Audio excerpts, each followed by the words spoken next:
Hello, welcome to another round of the CWC Crazyhouse World Championship 2020. Here we have the mighty LegionDestroyer with the white pieces in the first game against the Viking-King. So they've only literally played 3 games in the first out of best of 10. Time control is 3+2. We already have Upperwaisen in the game chat, and I can see we've got a few followers already. So we've had a quiet opening from the Viking-King, a Scandinavian with Queen d8.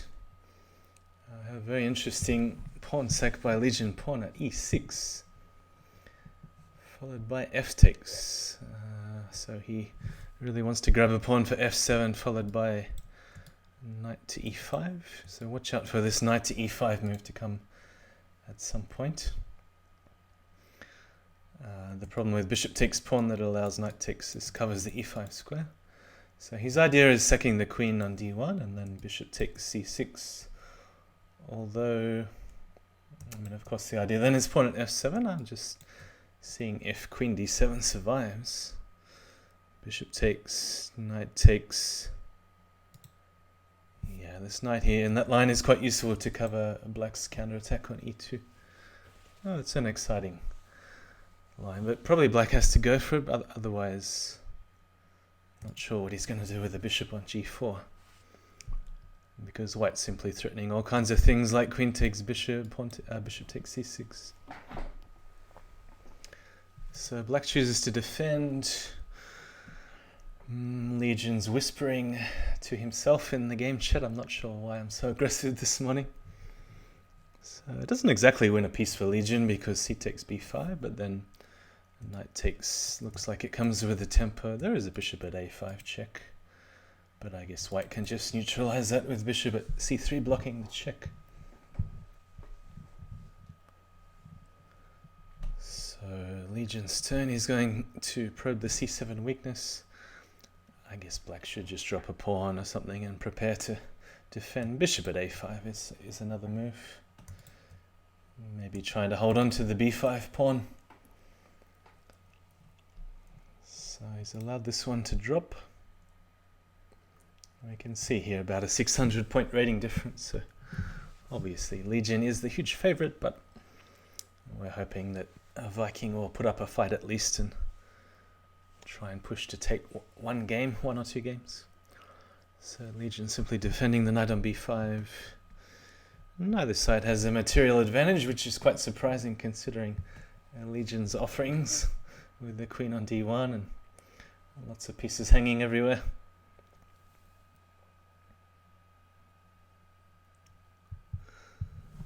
So first time I've done a night stream in a while. It's about 10 p.m. here in Sydney, Australia, and just noticed on the camera there's quite a lot of glare coming from my room, and I had to put a t-shirt over the light because it was so bright. Just wondering if anyone knows the physics of light, what I can do to dim the glare. If I turn the light off completely, it looks like I'm a ghost. So that's even worse. What's just happened? Bishop d2 seems like a pretty sensible move. What happens on... Well, knight takes c3, Legion then has the option to attack with knight takes c7. But otherwise, black has to deal with the threat of knight takes d5, so not an easy decision for black. Is there any reasonable move here for black? Of course, then the queen is also hanging. Yeah, this is getting very tough to survive. And also, we simply see that white's pieces have a lot more freedom, in particular highlighting the stuck pieces in the back row for Viking.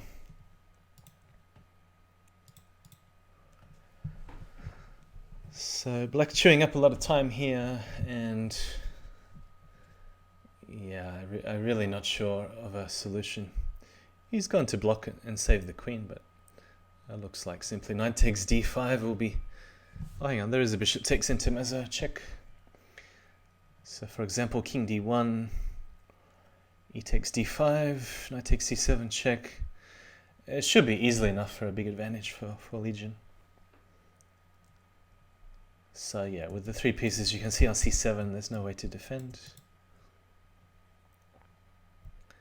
You can try and slow him down with something like bishop at f4, but I don't think it's good enough.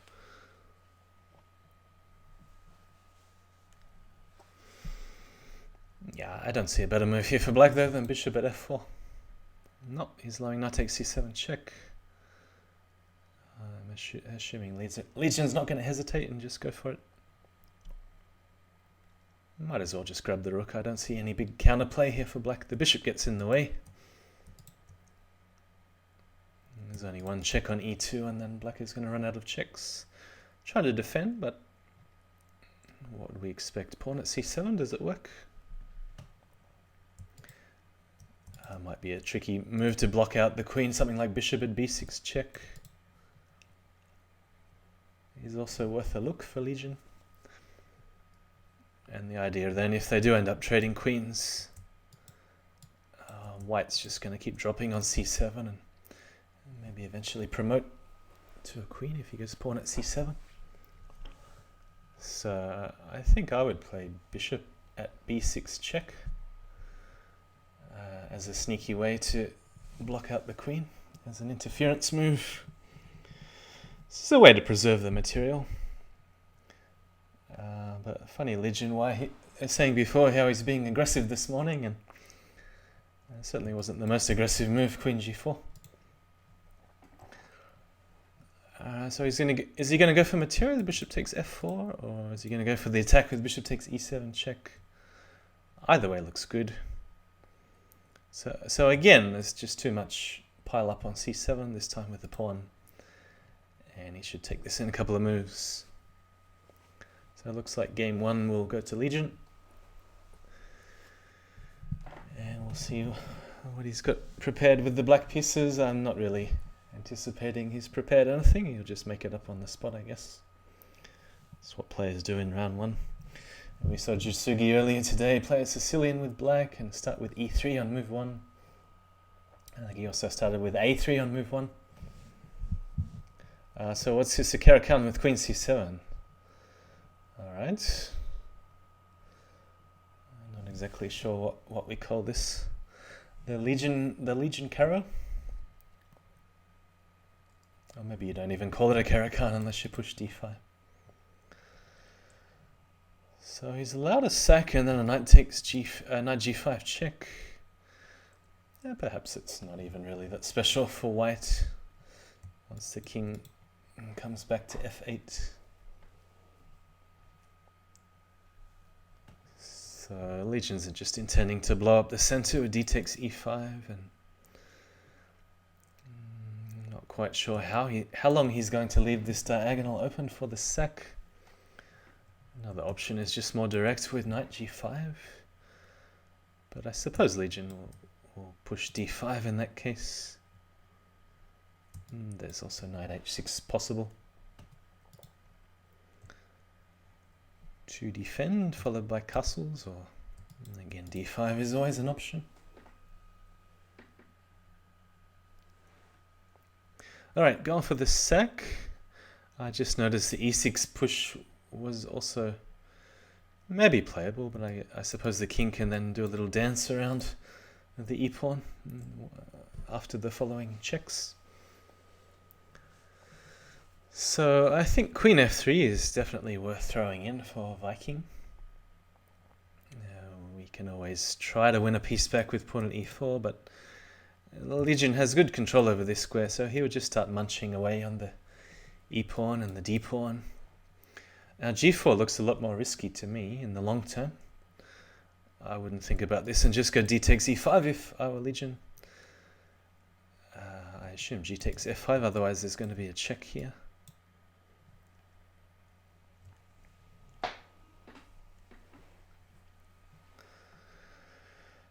So pawn and the bishop, not really the pieces that Viking needs here. He'd rather have a knight on e6.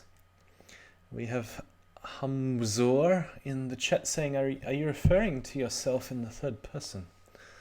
Well, I'm Mugwort online. I'm not LegionDestroyer, so I am an observer.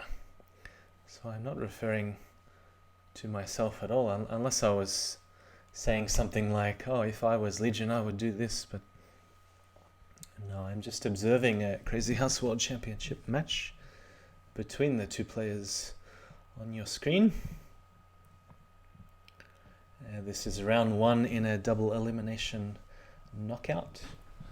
So we started with actually a single qualification round with about 140 something players, 146 players, and this is the first round of the main draw with 128 players.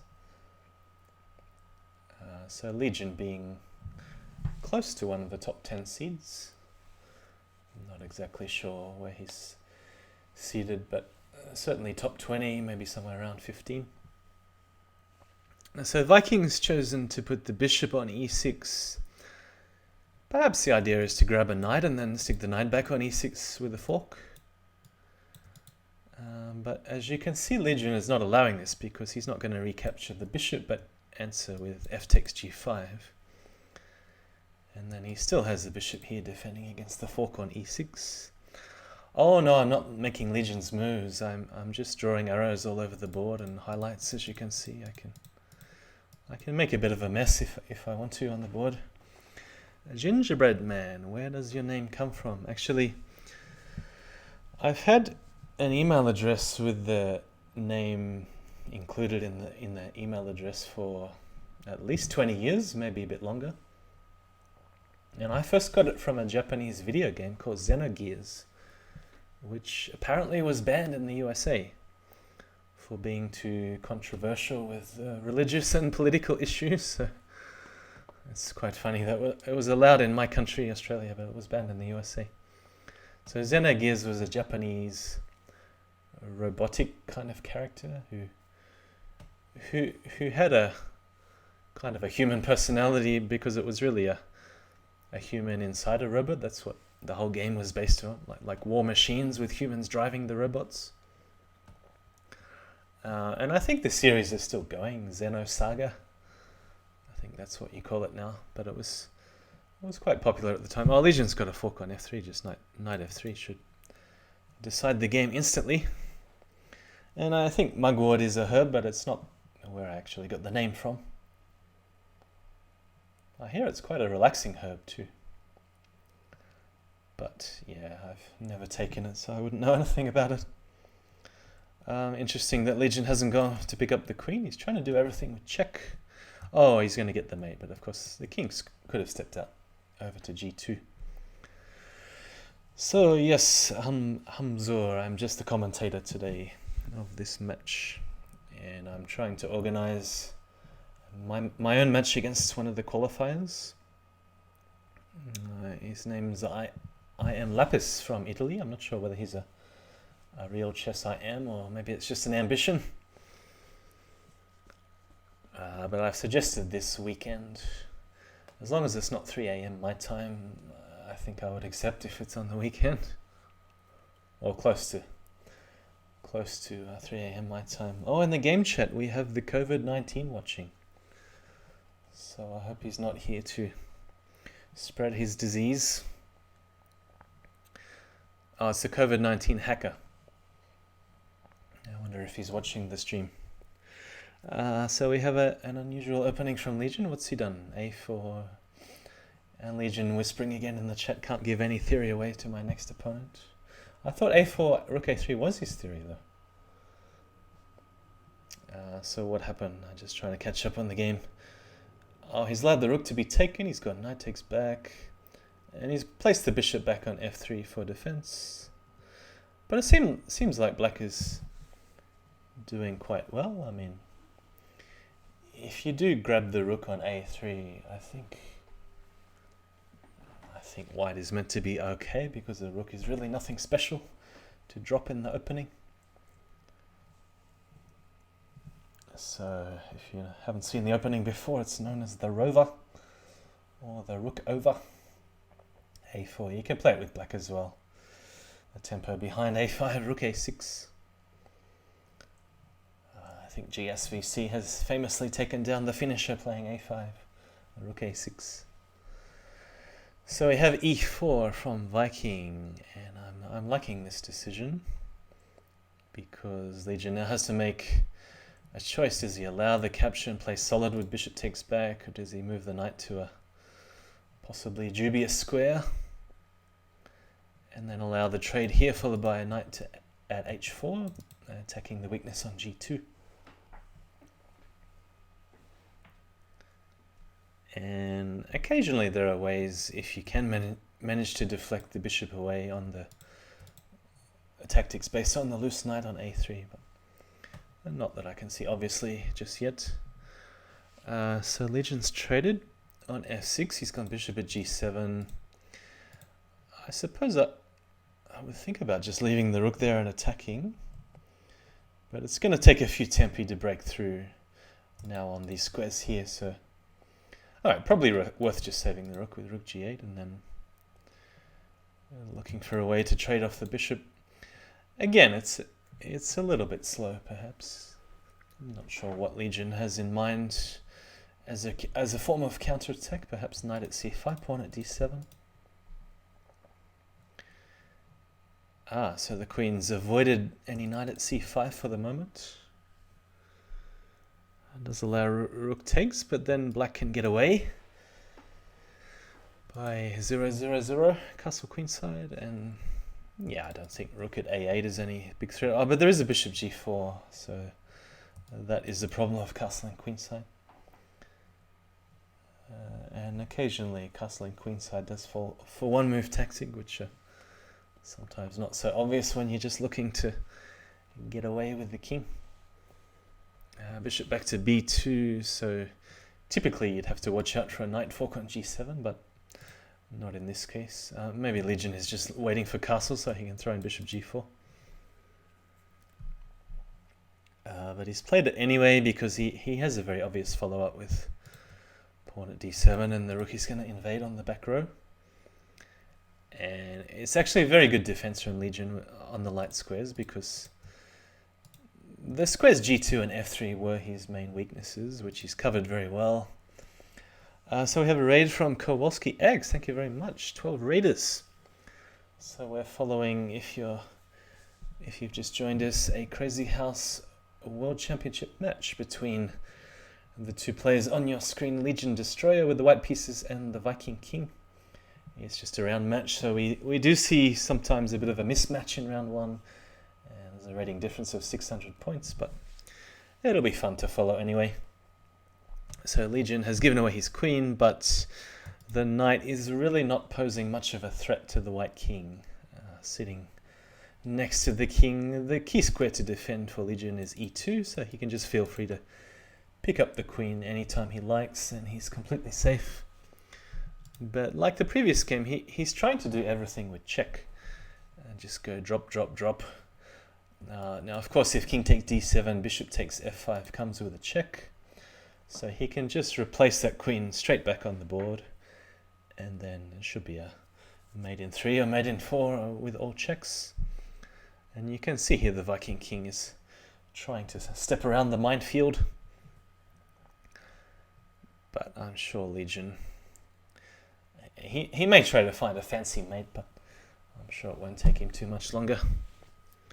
Perhaps a move like knight at e8 or knight at c8. Knight b5 also looks good. Pretty much any check looks good for Legion.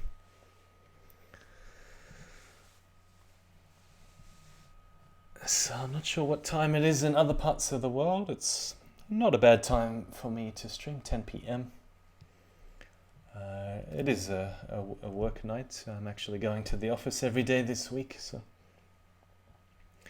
it's a bit of a lonely workplace. Not too many people there, but it's very spacious, so we can spread out a bit, and there's no real dangers of too many people congregating in one place.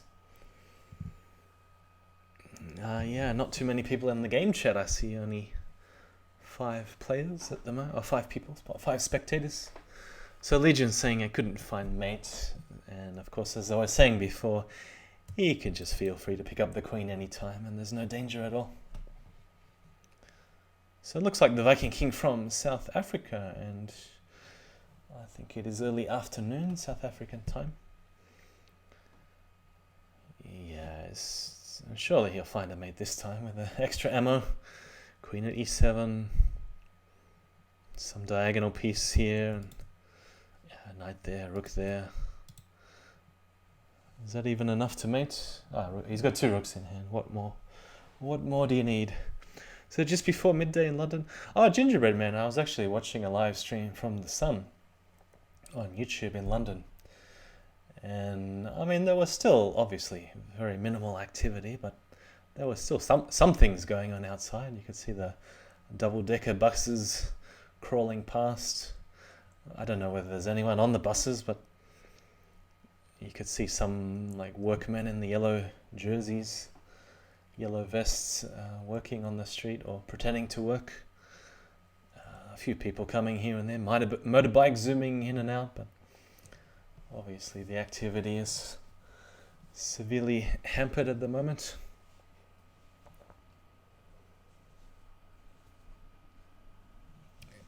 And it was kind of a funny stream to watch because there was no voiceover or anything, no commentary. It was just like a still camera in place watching the traffic go past. So yeah, Legion has taken game number 3? And either player can stop once the match gets to 6, or once the player gets to 6 games, so it's best of 10. So we have, what is this, an advanced French? Although, how did Legion get the bishop? Let me just go back a move. Oh, it was, hang on, the dark square bishop. How did that happen? Oh, I must have traded for a knight on e7. Normally you see the bishop step back, but trading here, and sometimes you see a knight at h5 and sacking on g7 and pawn at f6. But yeah, so I heard Gingerbread Man, there are stronger measures in place. It's kind of like a martial law in some countries. They're banning gatherings of more than 2 people. Australia is not too far behind. I mean, the government here is implementing more and more gradual measures every day, or every couple of days. The schools are on the verge of being shut down. Parents are actually recommending their kids stay at home. For parents, government's recommending for parents to keep the kids at home. And only essential services are open. Cafes, restaurants can do takeaway still, but I'm not sure if they're going to survive on just takeaway. And home delivery, of course, is getting more and more popular. So I actually had a home delivery service yesterday, which didn't tell me, but I suddenly decided to change my delivery time from after work till before work, or just as I was leaving home. So I went to work, my food arrived, and then it was just sitting outside the door for 8 hours, and then I got back home. But yeah, obviously the preserving ice was melted, and we'll hope the halloumi cheese and the other stuff survives. It's in the fridge now. Okay, so this seems like, I haven't been following the game too closely, but it seems like the Viking King is putting up a good fight in this game, so all he will need to do is extract this knight out of the way, and then he has some, not just a one-move mate threat once he picks up a pawn, but because of this massive pawn chain, he's going to have some serious long-term attacking chances, as long as he can keep his own king safe. But is there a serious counter-attack available with pawn at d2, followed by queen takes a1, rook at e1 check, queen in hand, queen at d2, queen d1, and knight at d2 to mate. So that's the basic idea. It's like a mate in 6 or something, starting with pawn at d2. Not completely forced, but it's a bit hard to escape now because of the decisive threat of rook at e1 and mate in 2. I mean, yeah, it's still a mate in 4 anyway. A mate in 5 anyway, starting with rook at e1. So just like I was saying before. And I mean, it's kind of clever that the bishops are defending each other, but the problem is there's nothing defending the two squares in green, which are the vital squares to defend here. So yeah, knight at d2 to finish. So game number 4 goes to LegionDestroyer. And not quite a desperate survival game yet, but as soon as one player gets to 5, well, just like tennis, you make at least the tie breaks. Yeah, but the tie breaks take a different form. It's actually the opposite of tennis. You call it tie breaks when a set is decided 7-6, but here you call it tie breaks if you just do what they do in every other event apart from the US Open, where it's decided on tie breaks. So it's just best of 2, best of 2, best of 2, and so on until there's a decider. So what do we have here? The Grob, g4. Alright, who does Legion think he is? Guilty King? Is he going to offer a draw because his opponent is thinking longer than 2 seconds? This is not so good for black. I mean, there is... no, actually, there's no move to survive. He's going to lose the rook. And even after the queen trade here, you can see black still needs a couple of moves to get in anywhere. And even pawn at c2, there's a simple defense, knight c3, defending the potential mate on d1. So even the queen trade here favors white heavily. But it's an interesting defense, trying to gain time on the bishop. So what would I do here if I was Legion? I'm not quite sure. I probably would have taken with the knight and then taken back with the bishop, but I guess he's just trying to preserve as much material as he can. Knight d7 seems like... Well, I guess it depends which piece he wants to save. Perhaps bishop f5 and then taking on b1. At least you're pretending to threaten something. So if Legion wants to play safe, I suppose just knight c3 and then threaten the rook. Otherwise, if he wants to play more sharply, he can take the rook here, followed by... Well, yeah, followed by what? I was thinking there might be some pawn at d7 check and then trade queens, but he doesn't really have enough to mate, not that I can see. Well, I mean, there could be a rook at the back row and then maybe force black to sack the queen back on b8, but anyway, that's getting a bit too far ahead for now. Legion's played a safer move with pawn at e4, just stopping any trade here. Pawn at h3, yeah, it's an interesting move because if knight takes, then bishop takes here, followed by knight at c2 check. I still think Legion's king is going to be safe for a long time, even with any amount of trades, because the knight will have to spend time taking the rook and then coming back to form a mating pattern against the white king. If ever there's a queen d3 check, just pawn at e2 defending, and then he only ends up undefending his own pieces on the back rank if queen d3 check. So at least it's making Legion think, is he going to take with the bishop? But then bishop takes, knight takes, bishop back on g2 wins some material back. I'm just looking at the option of playing queen d3 first, and then he's really threatening knight at c2. Well, sort of. Alright, so he's gone for the direct check, king f1. I suppose he might as well. I mean, he's got to do something to attack if he's intending to drop the rook on a8. Queen d4 doesn't work because simply bishop at e3 defending. So yeah, he's got to go for this and hope that queen d3 check leads somewhere. But the king looks quite safe on g2. And he'll need a lot more pieces for any queen sack on f3 to work. Otherwise, what does black do?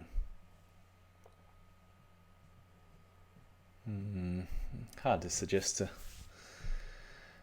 reasonable move here for black. Does he just ignore any possible threats and just start trying to pick up some pieces? Bishop at e2, bishop takes f3.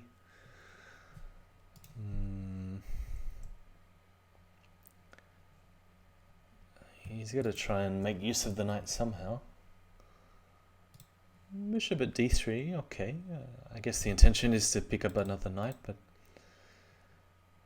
not sure. Okay, there is a square on f4. You can hopefully get a few checks in a row. But where's the blocker on bishop at b5 check?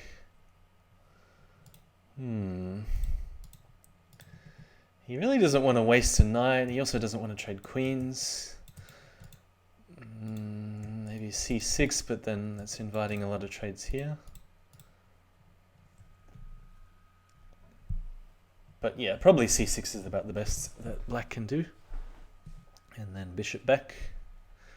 So the idea is to keep the knight for f4 and just hope for the best. I mean, the problem is with only knights, there could be some square like f1 to hide on, but there is a bishop d3 in the end. So what happens? The queen on c7 covers f4. So in that case, there was only knight at h4, but then king would probably end up safe on g3. Knight e2 check. I wonder if Legion was calculating all this. King takes h4, g5 check. That's interesting. So Legion seems to be struggling to finish off these games. But he should have it now with bishop there, pawn there, otherwise rook. So yeah, it is mate in one. Alright, so I thought the last chance was a queen sack on c7. And it looks like there were several checks in a row, but a little bit unclear. I guess it was the only chance. Okay, this time the Viking could potentially be his last game. He's gone h4 and Legion has responded h5. So I wonder if someone wants to make up a name, an opening name here in the chat. h4, h5, rook h3. Oh no, it hasn't been rook h3. So the Viking likes to collect the rooks, I see.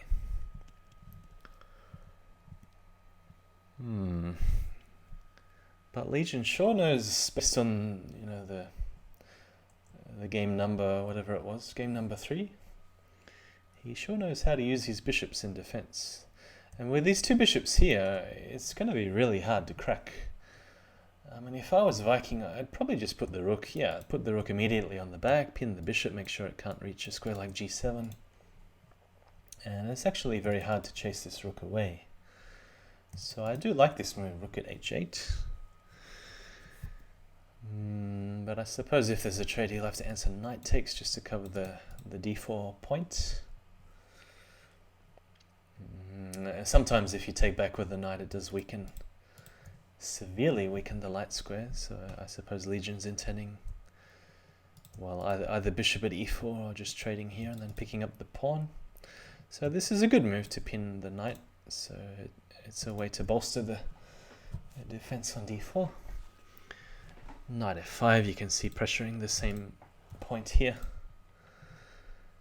c3 looks too weakening because then bishop at e4 looks like a good follow-up.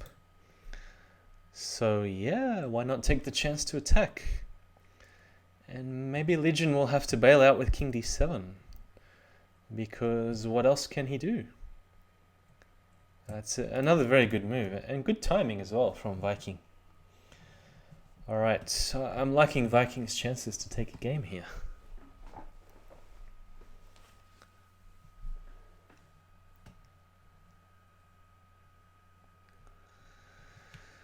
So any attempt at defense here will be answered by a check. So as predicted, Legion is playing for survival. And now white desperately needs to pick up a knight for c5.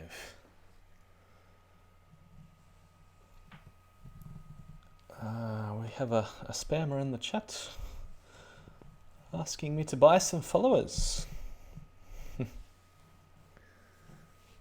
I think I used to know someone on Facebook who bought likes. He bought likes on Facebook. Not really something I'm into. I'm not that desperate. So again, I mean the same thing. I guess if you can't pick up a knight, you might as well move one that's already on the board. It's quite a reasonable idea. So you can see Legion defending this key square c5. Another way in is via something like bishop at b7 and then... But I just think this might be too easy to defend. Perhaps bishop at b5 defending, or even a move like knight at b8. Okay, yeah, not a bad idea. I wonder if Legion's going to go for the draw. Bishop at d8, trade the bishops off, bishop back.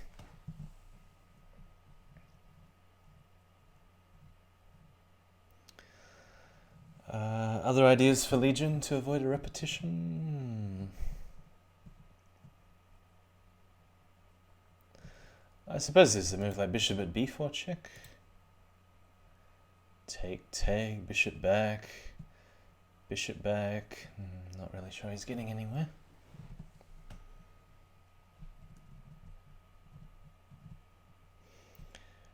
And it's in this sort of position where you'd be looking for sudden, unexpected knight jumps to hang the queen, but you'd only want to do this if the knight can suddenly take something with a check and then get the material back that you need. But it's a little bit hard to see how white's going to achieve anything with the pieces I'm highlighting.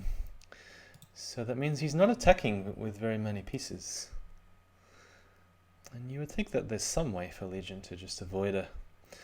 What about bishop at b6? Allow the trade here. Step back with a knight. Possibly. Alright, so he's defending the square the king is on. So knight c5 check, king e8. And with the bishop and queen in hand for Viking, he's got a big time advantage. So now is a good time to use your time and come up with a creative plan. So Legion's saying, gotta cover c8. What does he mean by that? Gotta cover, that's a cryptic message for the chat. What does he mean by gotta cover c8? Not quite sure. Was there some subtle threat that I'm not seeing? Maybe he means like bishop there, rook takes, queen at c8 was a possible threat. But then the rook can step back if there's no... Anyway, I'm not quite sure what he means. So it looks like bishop at b4 check is the idea for Legion. So if I was Viking, how to prevent that? What about just queen d2? Yeah, because he's really killing off the attack once he trades off the knight here. Legion will take over with knight at e3.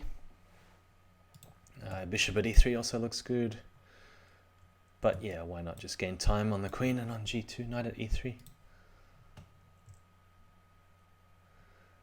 And yeah, I think Legion now has a decisive advantage in this particular game, and he's got a big choice. Bishop at b5 is I was going to say safe, but it does allow queen takes a7. This move sort of comes with tempo, but somebody followed before. I wonder if I can work out who it is before this match ends. Alright, that'll give me a challenge. Got to log on to Streamlabs and then we'll see who followed before. My streams are small enough to thank each follower individually. So who was it? It was... we have a couple of follows. Sregorg. Is that G. Rogers or is it someone different? Probably G. Rogers. And Lucy Moody has followed, so thanks peoples for the follow. We have a funny king position here for Legion.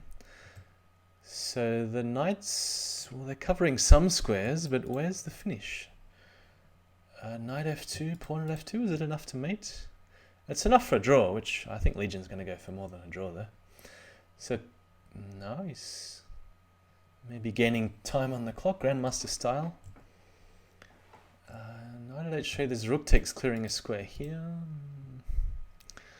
Probably just knight g4. Oh no, he's finished it with rook h1. No, hang on, there's f2 hanging.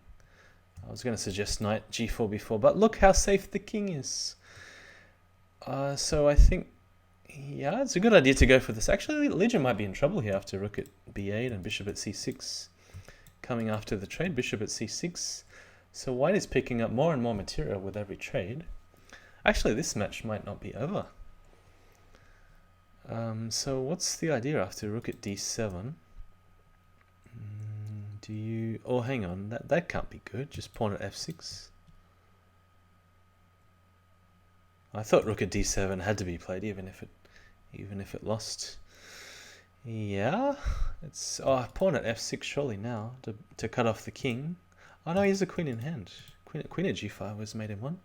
He probably forgot he had a second. Well, I forgot for a second too. He had a second queen. Maybe hoping for a trade to pick up more material. There's interesting moves like g6, but bishop takes does cover the square here. I'm not even convinced there's a mate anymore.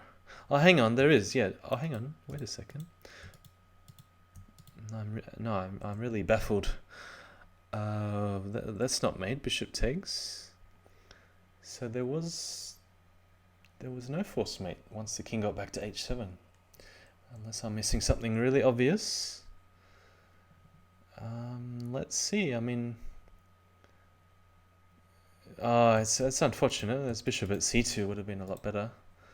Or I mean, I guess it's a bit of a random mess to see who can mate first. And but Legion's got it, so mate in 1. Oh, very unfortunate for Viking. I'm sure he missed many opportunities in that game. So a bit of a random scramble to finish, but exciting for the viewers. I'm sure Legion will be shaking his head like, oh, what am I doing?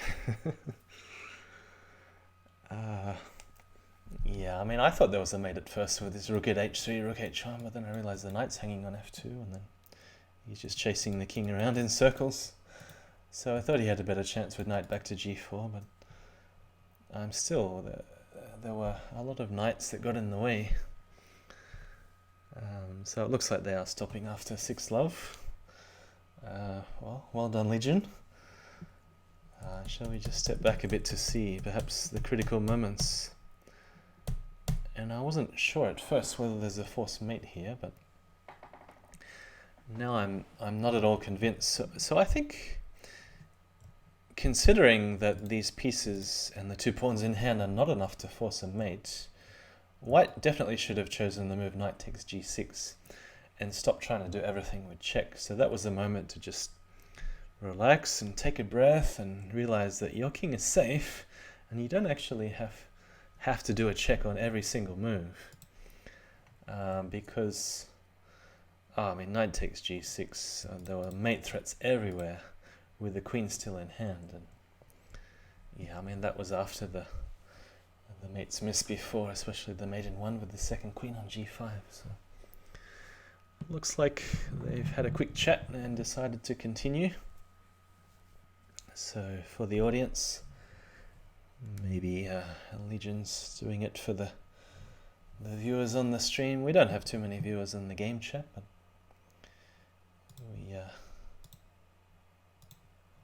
we do have quite a few here on the stream. A few bots as well, or bots or spammers I can see. Looks like everyone's desperate to pick up some extra work with the Great Depression about to start, or already started. People looking to get some more customers and clients. Online work expanding exponentially. Alright, let's see if Legion can notice the mate in 1 threat on f2. It's taking a while to come up with a good move here. What would I do if I was Legion? Knight at d3? I guess he's calculating knight at d3, queen takes h2, rook g1, queen takes, bishop takes, rook back, check on g1.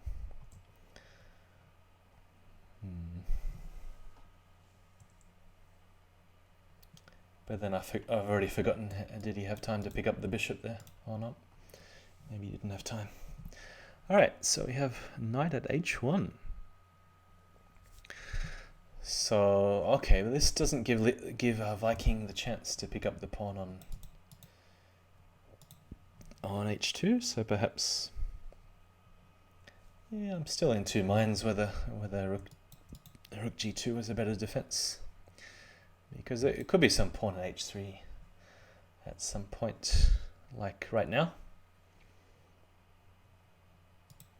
And then I guess Legion's probably his only move is bishop at g3. I'm not sure.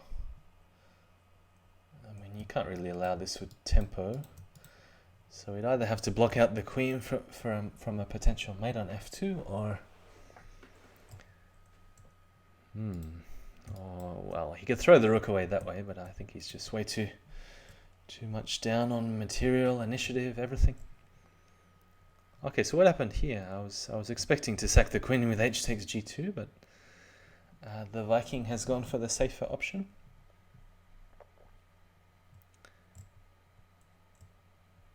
And perhaps because of the mate threat on d8, that wasn't so good after all, because then if you have to cover the mate, then you don't have time to rescue your knight from h1 or to trade with a knight on f2. Yeah, I mean, the only resource would have been a tricky check when you take here and then the king is on f1, but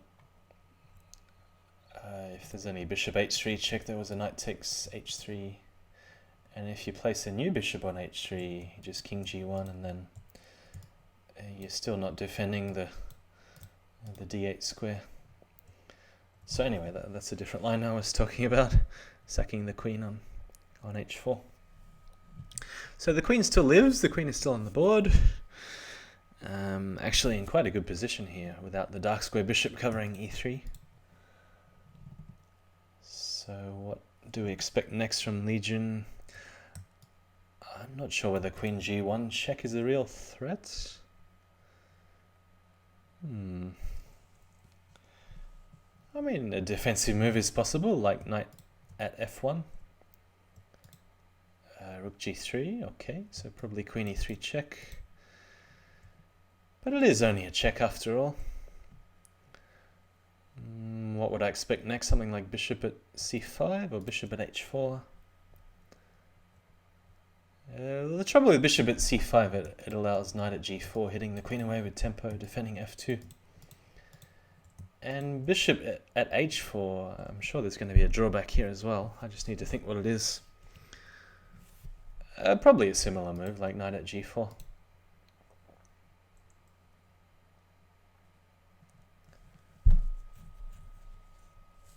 So I think Legion's doing quite okay here with the white pieces.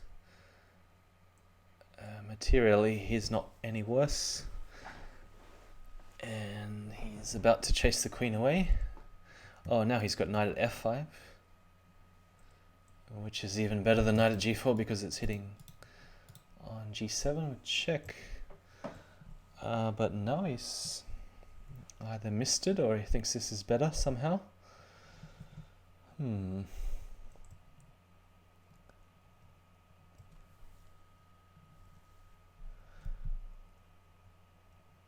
Yeah, well, there's options here. You can take the bishop first or just play knight at f5. And with so many pieces guarding f2, I can't really see anything going wrong here for Legion. Yeah, but it draws the king out a little bit, but there's not enough pieces and there's no good follow-up. There's only a check, and then is he going to just step back to e1 with the knight covering f2? And then to do anything useful, black will have to sack another piece on f2. Or yeah, it's just too little, too late. I'm half expecting another piece sack here. Alright, but this time he only has a knight. Well, I could pick up the pawn with a check, I suppose. It saves the queen. And maybe we're going to see castle's queenside if black remembers it's a legal move. Assuming it is still a legal move, yeah. Looks like it. Yeah. Knight can't even do anything for black, so as long as Legion doesn't lose a pawn, you can just continue to drop pieces with checks and multiply the annoyance factor.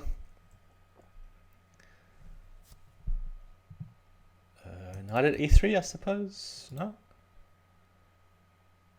I mean, yeah, if there wasn't a mate thread, it's a clever idea, but probably should have started with knight at e3. So he's going to have to spend a move clearing the back rank, and then...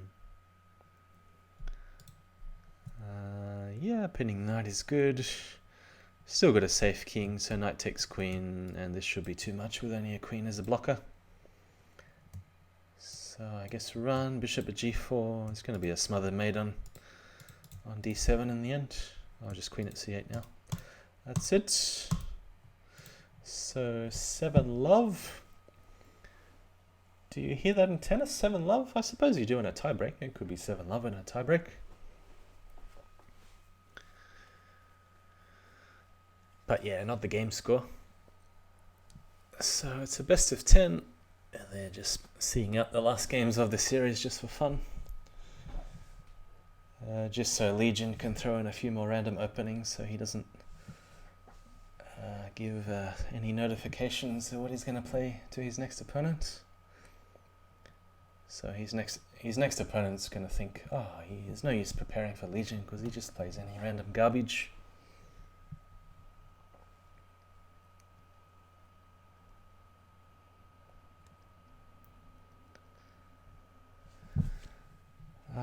So I've kind of lost track of the opening. It was in English.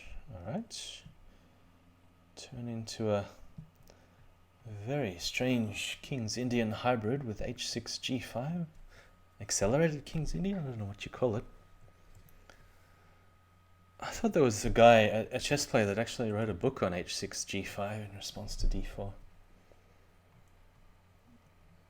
And I don't mean that I am guy that you might be thinking of. I mean as a gambit, like as a pawn sack. I can't quite remember anything about it, but I'm sure it involved h6 and g5 at some point. Or maybe it was after d4, e4, f4. Anyway, can't quite remember how it was a pawn sack. But as long as Legion doesn't allow any knights into g6, then I think he's completely safe. So to break through here, you really need to deflect the f-pawn away from g6. And at the moment, you can only do that via a queen sack, which is certainly not enough. Well, it doesn't seem like it's enough. If the white king manages to get super safe, it could potentially be enough to sack a queen just to probe some light square weaknesses, but you normally need the king tucked away and not just sitting out here in the center of the board if you do want to sack your queen. So what else is going on? I suppose Legion is just going to keep either harassing the queen or finding moves to bolster the light squares around the king. So he never has to worry about bishop at h7, as long as he has this pawn defending the vital square on g6.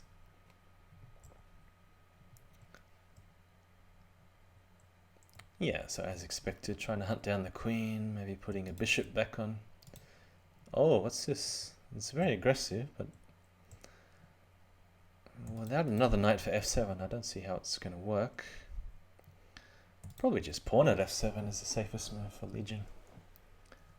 I wouldn't bother trying to win a heavy piece via knight at c2, just pawn at f7. Yeah, Legion saying aggressive again. He said that in game 1, but I thought there were some even more like psycho-aggressive options for Legion than what he played in the first game.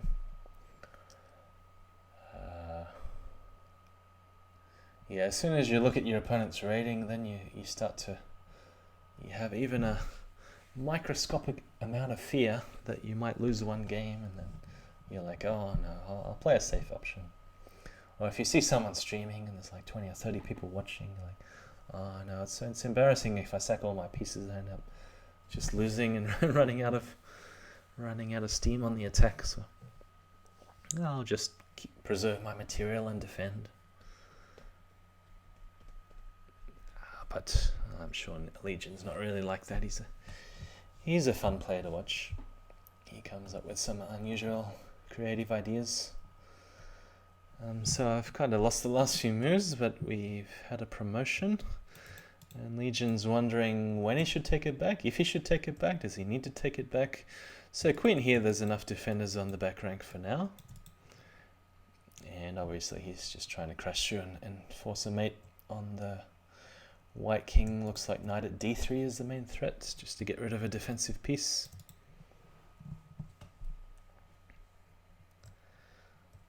So yeah, I mean this square g6, as I keep saying, is an essential square that Legion has to keep defending, because at the moment his attack does involve giving up a knight on one of these two squares. And of course, if he can do it all with checks, then it doesn't matter about the g6 square. Now there's another way in via g2, so probably just pawn at g2 is best. Queen at g2 is possible. Knight at g2 is possible. It all looks good. Bishop at d3 was another safer way to go. But yeah, I mean, this is the very obvious move for Legion. And he's the one that's about to promote. So they started a little bit later than scheduled, about 15 or 20 minutes later, but the match has lasted a good 50 or so minutes, 55 minutes. And see, I would expect an average time for a game to be about 6 minutes, and so typical match time is an hour if they play out the whole 10 games. And well, it means the Viking-King has done quite well to chew up a lot of Legion's time and finding ways to defend and attack at the same time. Alright, are we going to see Legion finish it off? That's it. Queen at c2, or even rook. He didn't have a rook. Queen at c2 to finish. Alright, so that's 8-love. 2 games to go. They're continuing for the crowd, or the crowd spectacle. d4, d5. Seeing like a more normal mainstream opening.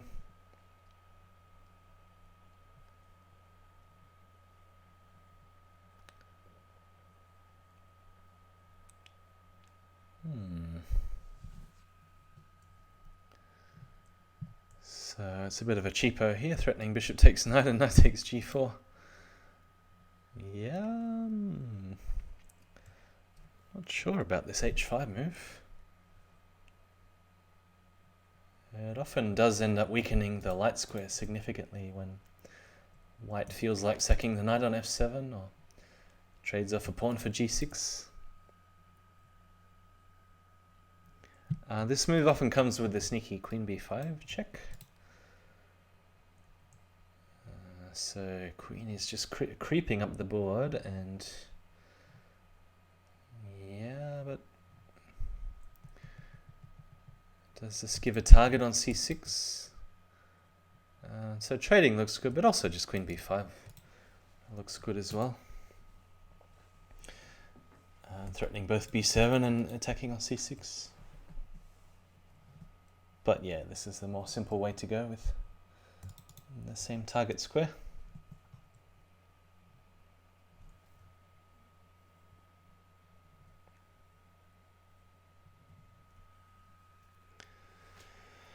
So I wonder how much of this game Legion's going to play without opening up the rest of his pieces. Yeah, it's funny in Crazyhouse, sometimes you can only attack with a few pieces and it's very potent.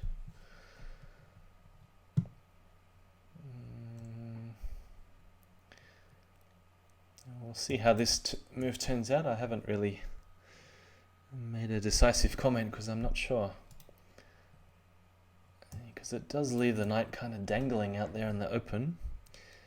if Viking has time to play e6, then it will be okay, but there's also this knight takes c6 threat to deal with. So what about queen d6? Oh, that's more aggressive, but I thought queen d6 looked forced. And I was looking at if Legion traded, was there any way he could put the knight on to harass the queen, knight at b7, something like this. And then the queen will struggle to keep defending the knight on b4. Alright, so Legion has picked up... What's just happened? Alright, so the knight was still aiming at the loose bishop on pre on g5. But Legion's picked up a safe pawn and threatening pawn at b7.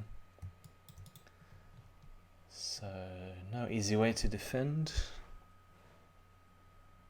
Queen d7, pawn at b7, queen takes, check, queen takes, rook back on b8, picks up the queen. Although the bishop is still useful to block on c8. We wouldn't have seen a quick force mate in that line. So Legion's just moving his knight back to the outpost, keeping his options open. So perhaps queen b7 or trading here on queen at c6 looked very strong. What? Okay. Now that was unexpected. What is this, a handicap? Legion's after 12 moves decided to give a queen head start because his opponent probably wouldn't have taken it on move 2. If he sacked his queen on move 2, the opponent would be like, nah, I'm not accepting your offer. Alright, I wonder if there's a cute mate here with some sort of a queen sack and a smothered mate theme. Oh, it's just mate in 2 though. It's not as cute as I hoped. Knight takes c3. Alright, but it was generous of Legion to give away 1 game out of 10.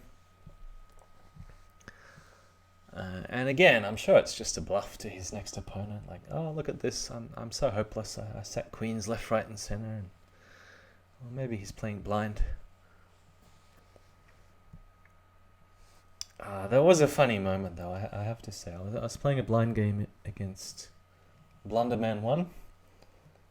And it's normally me that blunders a queen, a rook, a knight, 2 bishops when I'm playing blind, but I think he just blundered 2 pieces in a row or something, and I took them, and I asked him if he's playing blind too, because he was the one blundering pieces, and he said no, this is just the way I play.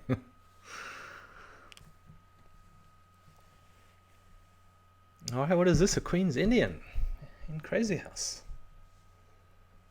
I've seen Katas play something like this. G3, bishop g2. Oh yeah, Juiceball's in the chat. He's saying, lol, genius, playing bad in a line you want your next opponent to play. Yeah, that's it. Exactly right.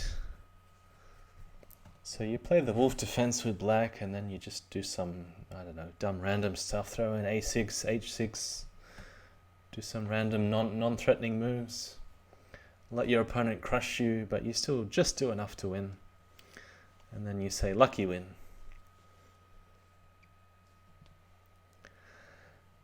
So I've never seen this position before in Crazyhouse.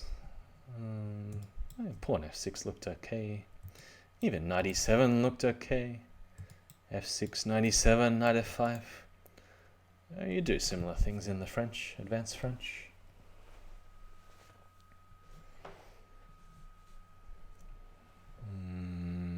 Alright, this looks like a good trade for Legion. Then stick a knight back on e4. You don't necessarily have to trade for the bishop, but you keep your options open. Sometimes you want to sack on f2 and then put a knight back and win the piece back, or try and chase the king out to e3. So here options. If he feels like winning, if he feels like winning a rook, he can play bishop at b2, and then you'd expect white to cover the c3 pawn rather than defend the rook. I'm not really sure there's any point though, winning a rook. Legion likes to throw away his rooks. What about the advanced rook lift? a5, a4, rook a5, rook f5. I think I would have tried that if I was Legion here. But then the anti-rover is in that position would be a5, a4, and then you got to figure out another way to sack your rook on a8. Alright, so he's listened to my advice. I'm not really sure it's great advice. I think it's actually good general advice to make your opponent drop a knight to defend a pawn, because knights are useless on the back row and they're so easy to chase away by pawns when you defend. So allowing the pawn to be picked up, probably not so good if it was avoidable. Because then these squares are all going to be very weak when your opponent trades another pawn for b2, a2. Like a good chess move here would be to play c5. Actually, no. Alright, chess, but not crazy. Not allowing knight at d6 check. What about d5? Trying to pick up another pawn that way. d5, trade like this. Even take back with the bishop and then drop the pawns everywhere. Alright, so perhaps we might see a move like pawn at h3. I wonder if he could take here and then bishop takes g2 and knight at d3 check. It's another tactical shot.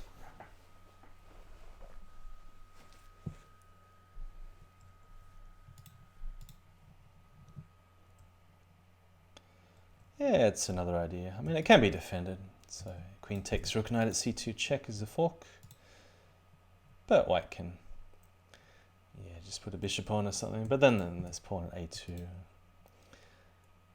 Yeah, I think black is gonna swoop lots of material back. Yeah, you just was saying perhaps knight at b3. There are lots of ways to do this. Knight at c2. The problem is in this line you never get a chance to castle. Like if white could throw the queen away and play bishop d3 and castle, I guess. Yeah, but even then there's a bishop bearing down on g2. He's never going to be safe. Trying desperately, probably just queen takes and then threaten queen at c2 check, pawn at d2 to finish. Yeah, that's it. So the final score is going to be 9-1 in favour of Legion. And I was half expecting the match to finish at 6-love, but we had a few bonus games at the end. Oh, it's actually a good defense. I mean, it works to survive. But yeah, what were we going to say? Bishop at e2. Where's the fastest finish? Knight at b3, king c2. Queen at d2, king b1, pawn at a2 mate. And there might have even been a faster way. Bishop at e2. Could you start with rook at b2 and then knight at b3 and queen at d2? So it looked like mate in 3.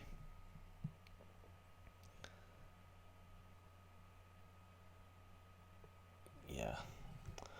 Alright, so now we can finally say GG's. And I'm just going to go to the upcoming matches page. I don't think there actually are a lot of upcoming matches this week yet. It's only Tuesday evening Sydney time. I guess it's either around early afternoon or early morning USA Canada time. So we're going to go back to the upcoming matches. So the calendar here, as usual, I will post it into the chat, and we can see. Yep, so the match just held was the Viking-King versus Legion at 10 PM Sydney time. And if you can see this little blue hamburger bar on the right hand side, that's how you change your time zone. So I am at +11 UTC. You can change it to your local time zone anywhere in the world. And then the dates and the times will display correctly for you. And I guess a lot of people are not traveling around at the moment, so most people are stuck in one location. So the next match will be Civ or CRW versus Gingerbread Man, who maybe he's still here. He was here before from London, and that will be early morning my time this Sunday, 7 a.m. And when is the Elite Crazy House on? I think it might be Friday night UTC to avoid something or other. It's often avoiding the titled arena or the streamers arena or something. But I think the Elite is on Friday evening UTC, and so this is not clashing with anything. Sunday morning Sydney time is 8 p.m. UTC, CRW versus Gingerbread Man 17. And yeah, no other arranged matches yet. We hope to get some more as the players are communicating with each other in the forums. And for the double elimination challenge pairings, which again I'll post to the chat.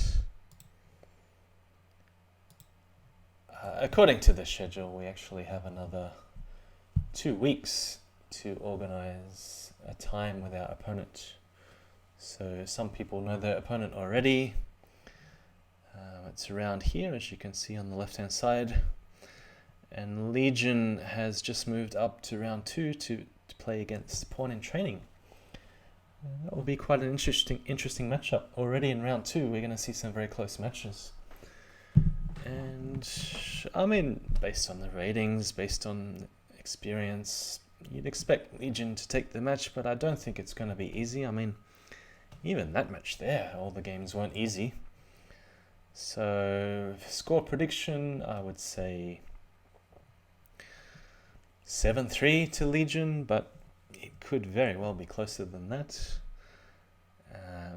As I mentioned on a previous stream, Pawn in Training is either a D4 or a King's Indian defense, or King's Indian attack rather, the white pieces type player. And it's often very difficult to break down his defense in the opening, so expect some very long games and positional struggles with Legion. Well, probably you're going to see lots of time scrambles in their matchup, and they're in the same bracket as Shawanet, so big contrast of styles there between the three players, Shawanet, Legion and Pawn in Training. Who knows what's going to happen in round 3? I'm not even going to look any further. But yeah, some players already know their first round matchup. Some players even know their second round matchup already. And some are still waiting for the qualifiers in the single elimination knockout. So like Master 10, he's still waiting for qualifier 10. JK is still waiting on qualifier 11 and so on. Plotkin's still waiting. Jasugi just played his match today against Stephanie S. Symphony. So he's into round 2 versus Simba. And what do we have here? Oh yeah, so Lone Wolf versus Mathace in the same bracket as Jasugi. Not that we're looking too far ahead, of course. So do we have any predictions? Yeah, let's see. I think I gave a prediction on the chat, but now I can't remember what I said, but I'll probably change my mind every day, since I have a 5-second memory when I'm streaming especially. I will say the Lone Wolf takes the match, but going to be a close one. 6-4. So Lone Wolf 6-4 over Mathace. Yeah, I mean, both players tend to be pretty heavily theoretical, and it'll be an interesting battle to see who's going to prepare, who's going to follow the expected lines, who's going to throw in something completely random and different, and just to get a game, just to get an early deviation in the opening. Yeah, it remains to be seen. Of course, obviously, it's something the players have to think about before the match, or unless they just want to go in and just play some random stuff. But yeah, honestly, I wouldn't expect either player to just go in completely cold without preparing. So yeah, the question is really is Simba going to take a game off Jasugi?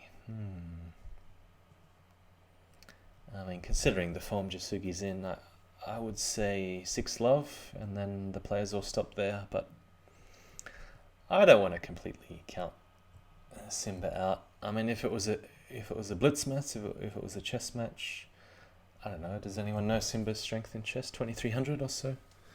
I think he's a pretty decent chess player, so I wouldn't completely count out Simba, but my prediction would be 6-love to Jasugi. Any other round 2 matchups? Atamek versus Shabrat. Shabrat played pretty well against Shining. I caught 1 or 2 of those games. Atamek I've only played a couple of times. I think he's fairly infrequent. I would say 7-3 in favor of Atamek. We all helped Simba prep so he beats this Jasugi guy.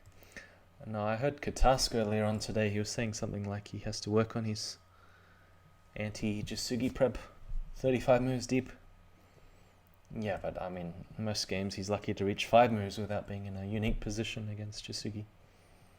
Yeah, GSVC okay. Or Random, I mean, I don't know whether anyone knows who Random is. Random 1004. Is Random a new player? I don't know, I'm not going to predict that one yet. Any other round 2 matchups that we know of? DeBlauser versus G. Rogers. Hey, Chuck has just joined us. He just missed the match with Legion versus the Viking. DeBlauser is going to take this one. Scoreline.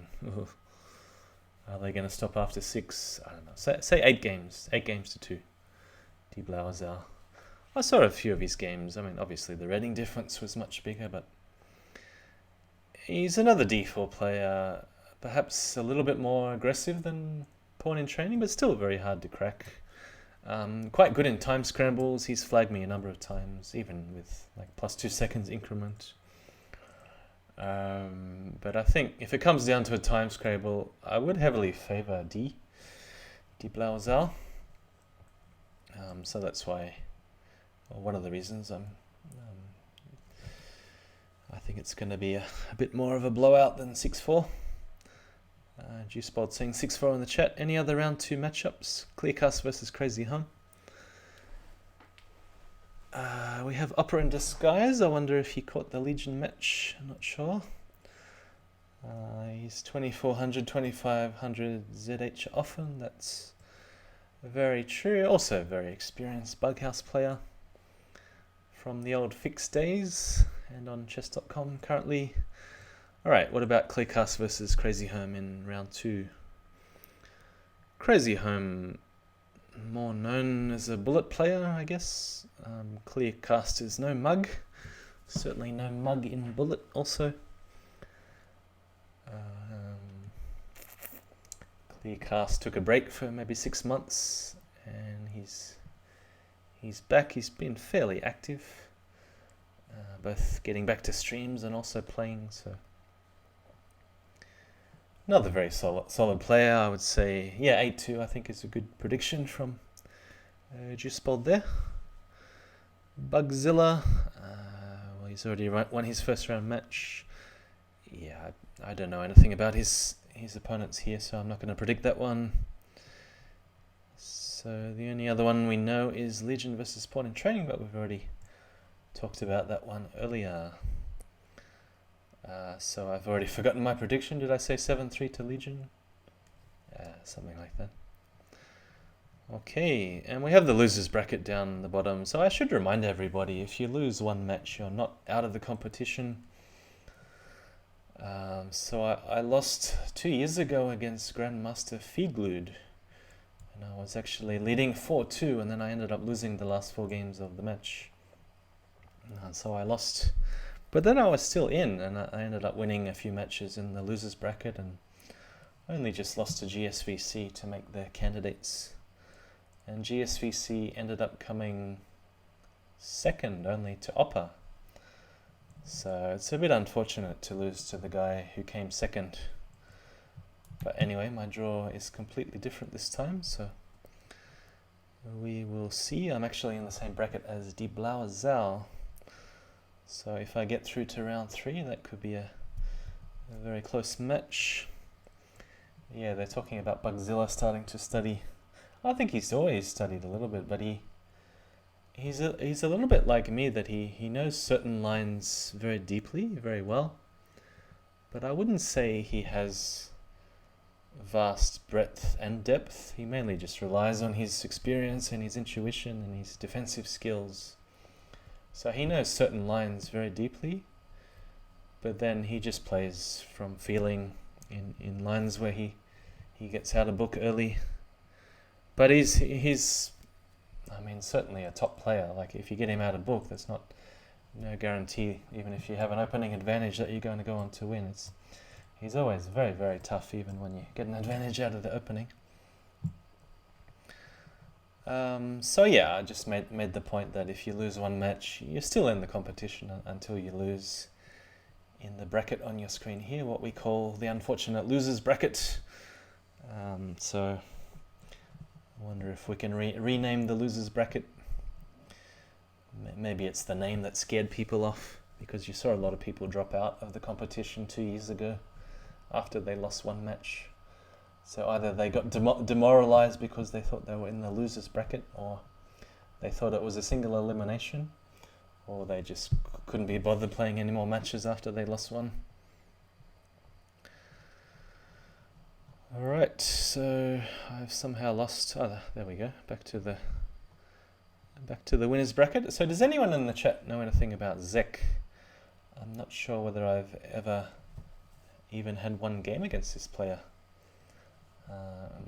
All I know is that he's had an account for quite a number of years, maybe 4 or 5 years, and I'm sure John Lee would know Zek if he played 4 or 5 years ago, because I mean, John Lee's been active in this game for 15 plus years, so John Lee would certainly know all the old school players better than myself. And Zek has a reasonably okay pairings. I mean, Freebie is a bit up and down. I mean, he can play extremely well. Like everybody, he can play not so well. It just depends on the day. But yeah, 2500 player on a good day. He's 2500 level. He can beat anybody. So he's a bit of an unknown, I guess. So hello, Lucas Schacht in the chat. So who was Lucas' opponent? I'm not sure whether to say Luca or Lucas with an S. But who was Luca in the chat? Sorry, in the pairings. He was playing somebody the other day, only 1 or 2 days ago. See if I can find his name without using Control F search.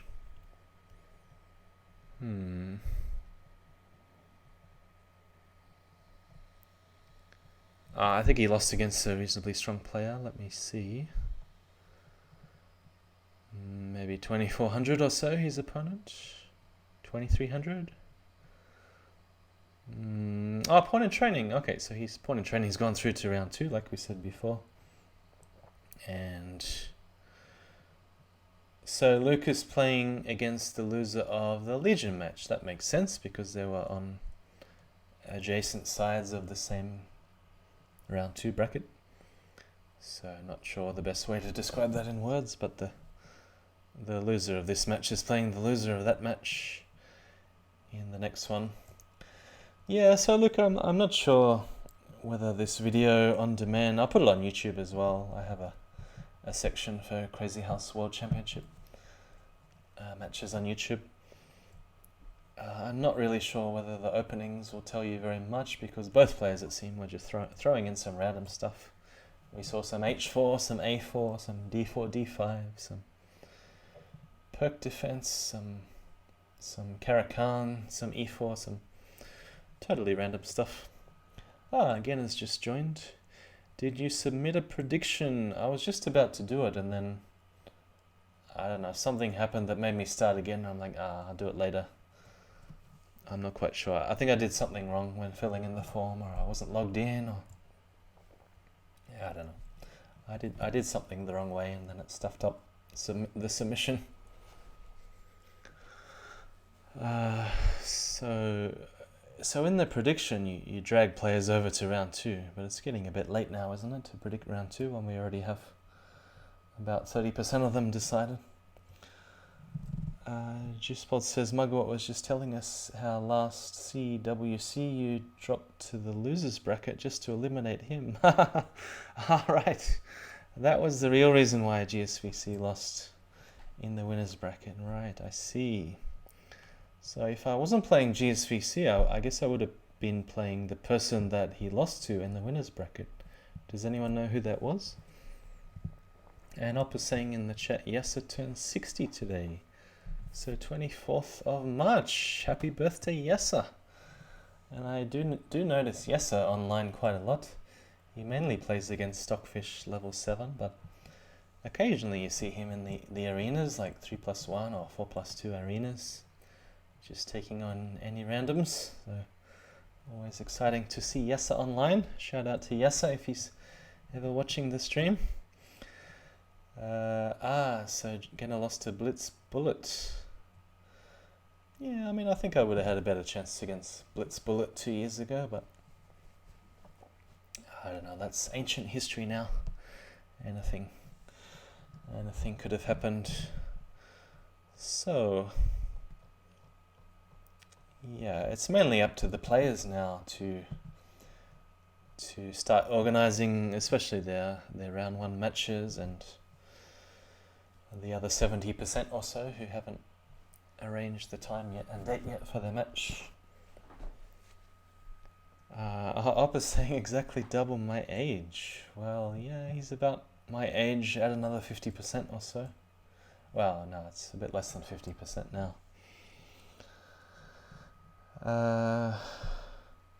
If eking means 6-4, yes, I eked him. In the candidates. Okay, so they played each other again, GSVC and Blitz Bullet, and I think John Lee keeps on referring to GSVC as someone who likes to narrowly win matches 6-4, and it's not going to be so good this year in the candidates because it's not match wins, it's total number of game wins. So it's an advantage if you can do a blowout 10-0 or as close to that as possible. So, and that means every single game counts, right? It doesn't matter about the match wins unless perhaps in the event of a tie break, but then you have to go back to the rules because I'm not sure how the tie breaks work. But in the candidates, it's really only about the overall winner, just like in the chess candidates that's going on, or what does lichess call it? The COVIDates. The COVIDates. It's still going on, hasn't been cancelled yet. I wonder if they're going to move it online with FIDE bodies watching 2 meters away, and have all the games online if they end up cancelling the candidates, postponing the candidates. So I see Nepomniachtchi taking a massive lead, 4.5 out of 6. They get a rest day today, so it seems. That's why everybody's here watching Crazyhouse. What are they talking about in the chat? It favors TT, yes, it definitely favors TT because he's the one player most likely to cause massive blowouts and win 9-1 or 10-0. So once he gets on a streak, he's just so hard to stop. I mean, you saw him in 1-0 if you're watching the stream. When was my last stream? A couple of days ago against John Lee, how he just put together a series of 4 games in a row. Then they'd win a couple each, and then he'd win another 4 games in a row. So just so hard to stop when he's on a streak. Are you talking about some sort of match fixing? To sell a 10-0? Not sell, but not prepare for the match and go do whatever. I mean, I get the feeling some people did that last time in the candidates when they lost a couple of matches. They just not take it too seriously.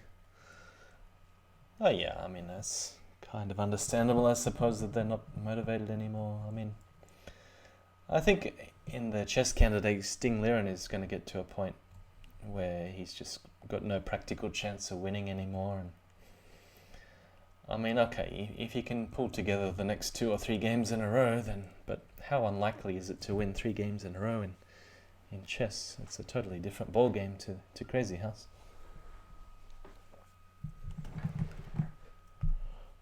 Yeah, so anything else to talk about? This was just the final game if you missed it. Legion versus Viking. I've seen everybody but the gingerbread man in the chat already departed. So yeah, not taking seriously towards the end. Yeah, it definitely does make a difference. So I mean, that means, practically speaking, you'd want to play the tougher matches first, and you want to play the tail enders towards the end of the candidates. But then we need to talk about, okay, but how do the pairings work? Because last time it was up to the players, wasn't it, to organize their own individual matches? So I suppose that's another issue that needs discussing. I mean, I'd be quite happy with random pairings in the candidates. And so the matches have to be played in a certain order. Or maybe it's a good idea to give the 4 winners a bit of a choice when who they play first. Yeah, I mean, I suppose it all needs some more thinking. I'm just giving ideas off the top of my head, but because there will be 4 players who go through the Group A undefeated, and they get a bonus of $25. But I know John's rules. He was saying something like it makes no difference in the candidates. But it's an interesting point of discussion that the players who match up against the bottom seeds towards the end may end up with an advantage. But anyway, we could be just speculating.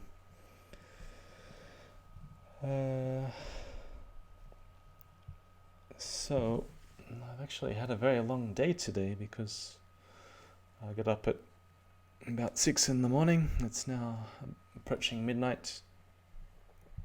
Still, I was going to do a lesson today, but only one student turned up, so all my lessons are cancelled for the rest of the term. I'll have a fair bit more time in the office and at home. As I said before, the office is very spacious and mostly isolated, and home is completely isolated, so I'm sure I'll have plenty of time to stream some more candidates matches. So as I said, we're just waiting for the players to organize times for the rest of the week.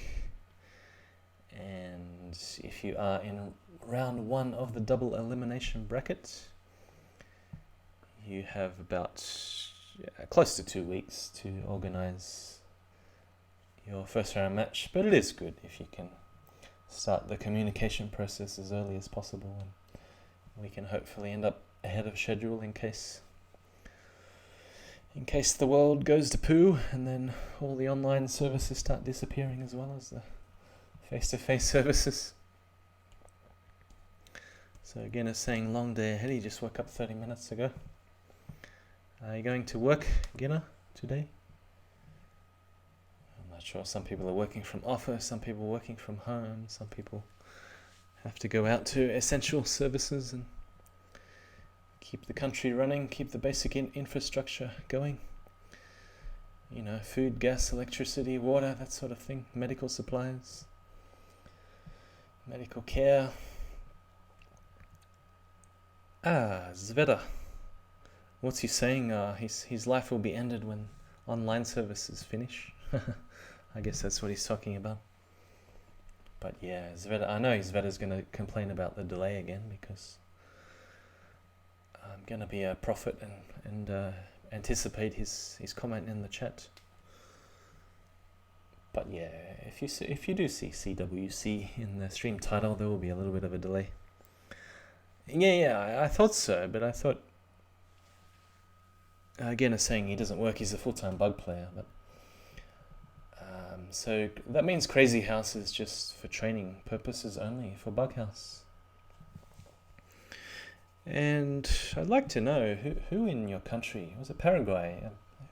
Does the Paraguayan government sponsor you to be a full-time Bughouse player, or do you have some sporting brand like Nike or Reebok? You have to wear their shoes before you play a Bughouse match. It's not like a couple of minutes, Zveta. It's maybe 30 or 40 seconds or something delay. That's enough delay, to pretty much guarantee it doesn't influence the match. Right, so Zveta, what about you? Zveta's another Sydney sider like myself. Are you going to work? Are you stuck at home? What's going on with you?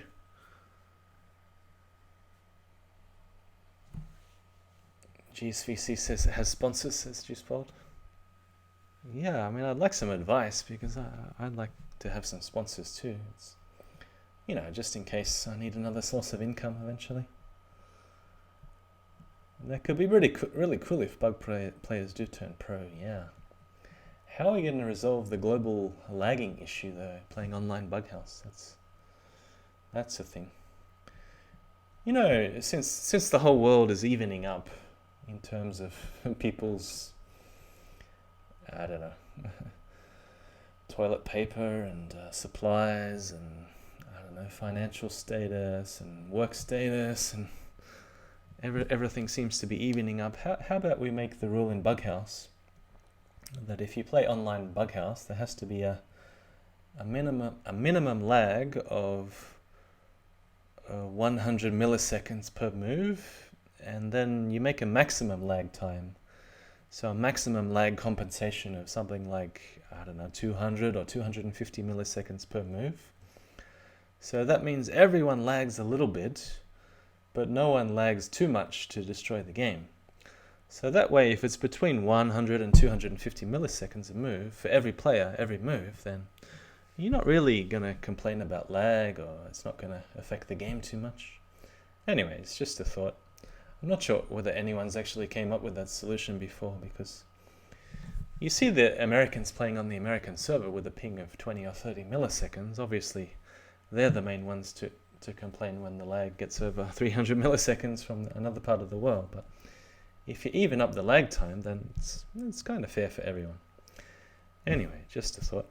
Lag equality, yes, says Ginner. Lag equality. Yeah, Zveta's saying we need a server somewhere in Antarctica where it's the same conditions for everyone. And Genna's also saying he's pretty sure he can submit a proposal for it in these quiet times and probably get the sponsorship. I would dare say there's a lot more sport online happening now than sport in a stadium or in an arena. So a lot of... Yeah, I mean, I just heard in the last couple of days that the football, Australian football, the rugby in Australia, it's all been cancelled. So there's not much happening outdoors, and that's where most action happens in Australia. So if it's all coming indoors, we might be in for some luck as Bughouse players in the minority. All we need now is some sponsors from big websites and some more grandmasters and professional chess players taking on Bughouse, and not just taking it on, but taking it seriously as well and playing more often and partnering in the random pool like Wesley So does, and occasionally you see Ray Robson in the playing pool. Yeah, esports is huge, says Veda, but you have these events in huge stadiums to play esports. So yeah, it's so I guess what they charge an entry fee or something to watch, and then you have teams supporting each other. Yeah, sort of like a normal sport, but they're just sitting in front of a computer screen, the players.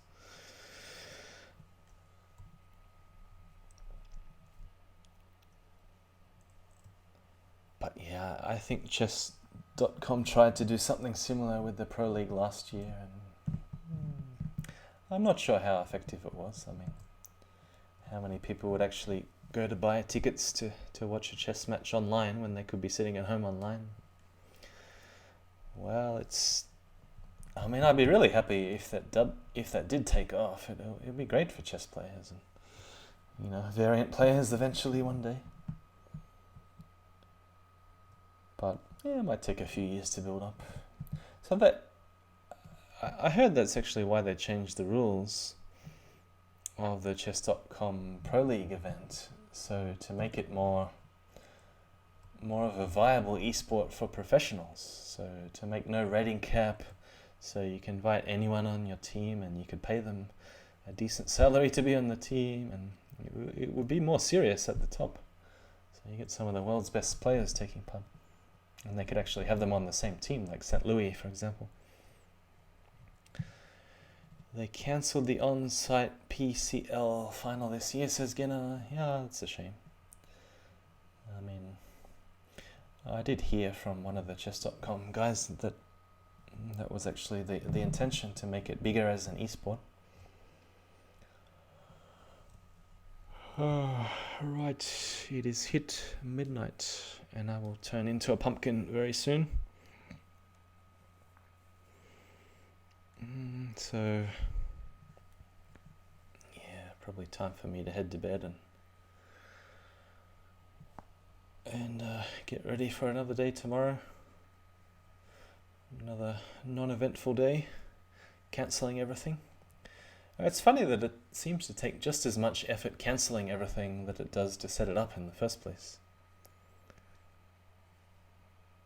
Yeah, and Genna's making the point also that it's more serious at the top, but they just created a situation where you can predict the result in the matches before they happen. And yeah, that is the downside if the teams are not even, like with the rating cap of 2,500. And if you just have unlimited rating, then teams will stack their players full of the super GMs, and then other players will sort of spread out over the other teams, and you'll only end up with one or two super teams, so to speak. So he's saying like a match with 4 2700s versus Argentina with 225s and 224s. Yeah, it's... the brother makes a good point. So, what to do? Make a... Yeah, I don't know. I'm not going to offer a solution apart from going back to the old system, but they've tried that. They didn't like it. They're trying a new system. There's always going to be a downside to everything.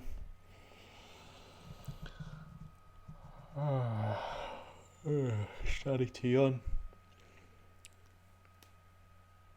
So I think I was slowly starting to end the stream about half an hour ago. It might be just about time, but there's people that keep chatting, so I feel like I have to keep reading. They eliminated relegation, so there's no new teams either.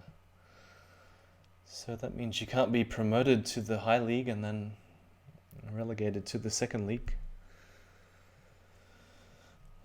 So you end up getting stuck with the same teams, that means, unless teams can poach players from other teams. I'm not sure how the contracts work. Yeah, ending the stream sometimes does take a long time, unless you have work to go to, or unless I actually literally drop down and crash the microphone, then everyone will go, don't do that. It's one way to end the stream, that all the viewers will just leave. But no, I will sign off and say goodnight. I'm sure I'll be on soon when there are more matches